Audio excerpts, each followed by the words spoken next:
two simple ways that anybody can build self-confidence. The first tip is to talk about the things that make you fearful, the things that make you anxious, the things that give you self-doubt, the areas where you lack confidence. Talk to someone that you can trust.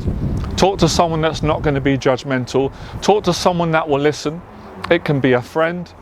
It can be a trusted family member. It can be a community of people that you trust and connect with. It can be a mentor like myself, a confidence coach. It can be your therapist. Talking about the things where you lack confidence will eventually give you confidence. That's tip number one. Tip number two, start to face the things that frighten you.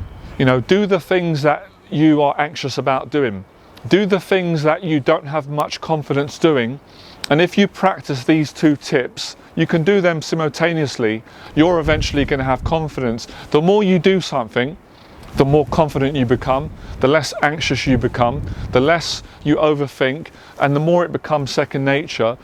And the more you can talk freely about areas where you feel a bit insecure, where you don't have as much confidence, eventually you'll become confident because you can talk about something where you're lacking in confidence, and then eventually you'll be telling a whole different story in a positive way, not with arrogance but with humility. You can talk about how you changed. You can share it with other people and inspire them, or just touch on a good conversation. And of course, facing things, taking practical action, and doing things that are practical gives you confidence. So that's it. That's all you need to do to build confidence in any area of life. I always say to clients, and I tell myself, don't put unhealthy amounts of pressure on yourself. You've got all the time in the world. You don't need to compete with me, with other people, with people on social media, or people from your past. That's not going to give you confidence. Focus on you. Focus on taking one step at a time, one day at a time. There's no rush. If you slow down and you don't put unhealthy amounts of pressure on yourself, you will actually enjoy the process of building confidence, having that therapy, talking to someone about your anxieties, and then you can start to focus on the progress you're making. It's a great feeling, guys and girls, when you can look back on your life and say, I wasn't confident there. I had a lot of anxieties. I didn't believe in myself.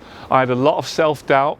I was down on myself, but I persevered. I set a goal. I got the help I needed. I took one step at a time. I worked hard. I didn't give up when I had days where I failed or I didn't get the feedback I wanted. Now I've got the confidence. Now that area doesn't intimidate me, and I enjoy it.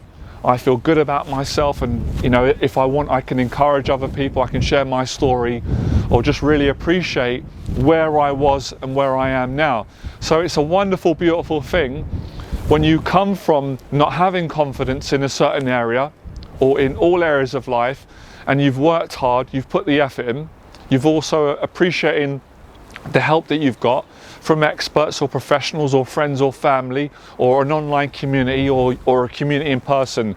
It makes you appreciate your life. You'll appreciate things even more because you know how it feels to not have confidence, to have those struggles and those anxieties at some point that we've all had in our life. But you'll know how it feels to have confidence, to feel secure, to have a good balance of humility, positivity, and just to be grateful for life and everything. So I hope you got a lot from this video. If you did, I'd love to know in the comment section. If you don't feel like sharing in the comments, you don't have to. I appreciate all of you supporting me, and I look forward to seeing you in the next video. Right, good luck, and I'll speak to you soon. Have a good weekend.